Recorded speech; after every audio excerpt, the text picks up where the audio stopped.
ঢেকিয়াজুলি আৰক্ষী থানা এলেকাৰ ২ নং সূৰ্যপুৰৰ এগৰাকী যুৱতীক অপহৰণ কৰাৰ অভিযোগ উঠিছে এগৰাকী চিকিৎসকৰ বিৰুদ্ধে। ইয়াকে লৈ শোণিতপুৰ জিলাৰ অন্তৰ্গত শ্বহীদ নগৰী ঢেকিয়াজুলিত ১৫ নং ৰাষ্ট্ৰীয় ঘাইপথত অৱৰোধ কৰি তীব্ৰ প্ৰতিবাদ সাব্যস্ত কৰে ঢেকিয়াজুলি নাৰী সুৰক্ষা কোষৰ ৪টা গোটৰ লগতে সদৌ অসম গোৰ্খা ছাত্ৰ সন্থাই। উল্লেখ্য যে ঢেকিয়াজুলি আৰক্ষী থানা এলেকাৰ ২ নং সূৰ্যপুৰৰ এগৰাকী যুৱতীক বিশাল শৰ্মা নামৰ এগৰাকী চিকিৎসকে প্ৰেমৰ চলনাৰে অপহৰণ কৰাৰ অভিযোগ তুলি ঢেকিয়াজুলি নাৰী সুৰক্ষা কোষৰ অধীনস্থ গংগা যমুনা নাৰী সুৰক্ষা কোষ, অগ্নিগড় নাৰী সুৰক্ষা কোষ, নবোদয় নাৰী সুৰক্ষা কোষ, শোণিতকুঁৱৰী নাৰী সুৰক্ষা কোষৰ লগতে সদৌ অসম গোৰ্খা ছাত্ৰ সন্থাই ১৫ নং ৰাষ্ট্ৰীয় ঘাইপথ অৱৰোধ কৰি তীব্ৰ প্ৰতিবাদ সাব্যস্ত কৰে। উক্ত ঘটনাৰ খবৰ পাই ঘটনাস্থলীত উপস্থিত হয় ঢেকিয়াজুলি সমজিলাৰ আয়ুক্ত দ্যুতি ভাবৰা। আয়ুক্তই আশ্বাস দিয়াৰ পিছত পুনৰ ১৫ নং ৰাষ্ট্ৰীয় ঘাইপথ মোকলাই দিয়ে প্ৰতিবাদকাৰীসকলে।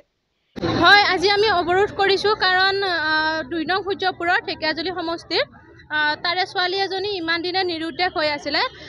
দুখনকৈ এজাহাৰ তেওঁলোকে অলৰেডি পুলিচ থানাত দিছিলে যদিও তেওঁলোকে কোনো ধৰণৰ পদক্ষেপ গ্ৰহণ কৰা নাছিলে। তাৰ বাবে আমাৰ যিটো নাৰী সুৰক্ষা কোষ আছে ঢেকিয়াজুলি সমষ্টিৰ আণ্ডাৰত ৪টা নাৰী সুৰক্ষা কোষ আছে, তাতে তেওঁলোকে যাবৰ কাৰণত বাধ্য হৈ আমাৰ তাত এপ্লিকেশ্যন কৰিলে আৰু আমাক ক'লে যে আপোনালোকে যেনেকৈ নহওক আমাৰ ছোৱালীজনী উলিয়াই দিয়াৰ ব্যৱস্থাটো বাইদেউ কৰি দিয়ক। তেতিয়া আমি কেইজনীমান লগ হৈ পুলিচ থানালৈকে আহিছিলোঁ, প্ৰায় 10জনীমান। তেতিয়া আমাক থানাৰ অচি ছাৰ আৰু এনেকৈ আমাক কৈ পঠালে যে বাইদেউ আমি তেওঁলোকক টেক অভাৰ কৰি আছোঁ, আমি কিবা ১৫ আগষ্টৰ কাৰণে আমাক 2 দিনমান সময় দিয়ক বুলি ক'লে। আমিও সেইমতে গুচি গ'লোঁ। এতিয়াতো ১৫ আগষ্ট গুচি গ'ল, আজি ২১ তাৰিখ হ'ল, এতিয়ালৈকে তেওঁলোকৰ কোনো ধৰণৰ খা খবৰ নাই। সেয়েহে আমি ৪টা নাৰী সুৰক্ষা কোষৰে সদস্যসকললৈ আজি ৰোডটো বন্ধ কৰিবৰ বাবে বাধ্য হ'লোঁ। ঢেকিয়াজুলিৰ পৰা প্ৰশান্ত বৈশ্যৰ ৰিপৰ্ট, অসম আদিত্য।